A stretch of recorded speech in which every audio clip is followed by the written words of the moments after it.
IPL mega নিলামের প্রথম দিনটা ছিল চমকে ভরা। ঋষভ পান্থ, শ্রেয়াস আইয়ার, ভেঙ্কটেশ আইয়ারদের আকাশ ছোঁয়া দাম যেমন উঠেছে, তেমনি ডেভিড ওয়ার্নারের মতো ক্রিকেটার থেকেছেন অবিকৃত। তবে নামজাদা কোনো ক্রিকেটার আনসোল্ড থাকার ঘটনা ঘটেছে আরও বেশ কিছু।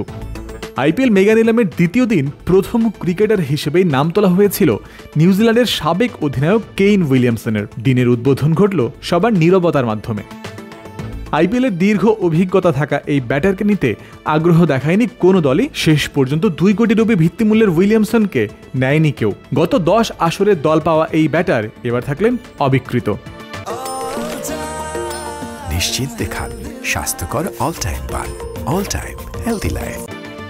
উইলিয়ামসনের পর ডাকা হয় আরও 2 ক্রিকেটারের নাম। এরপরেই দিনের চতুর্থ ক্রিকেটার হিসেবে সাউথ আফ্রিকার ফাফ ডু প্লেসির নাম ওঠে।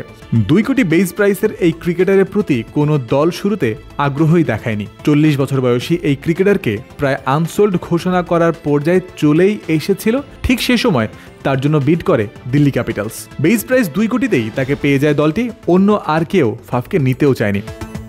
রাইট টু ম্যাচের সুযোগ থাকলেও ডু প্লেসির জন্য সেটা প্রয়োগ করেনি গত আসরে তার নেতৃত্বে খেলা রয়্যাল চ্যালেঞ্জার্স বেঙ্গালুরু। ডু প্লেসির আগে 1.5 কোটি রুপিতে ওয়েস্ট ইন্ডিজের রবম্যান পাওয়েলকে দলে ভিড়িয়েছে কলকাতা নাইট রাইডার্স। এর আগে 2 কোটি ভিত্তিমূল্যের আরেক কিউই ক্রিকেটার গ্লেন ফিলিপসকে নেয়নি কেউ। ডু প্লেসির পর মায়াঙ্ক আগারওয়াল, আজিঙ্কা রাহানে, পৃথ্বী শ, শার্দুল ঠাকুরদের প্রত্যেকেই প্রথম ডাকে পরপর অবিকৃতই থেকেছেন। জয়ন্ত বিন্দু, ক্রিক ফ্রেন্জি।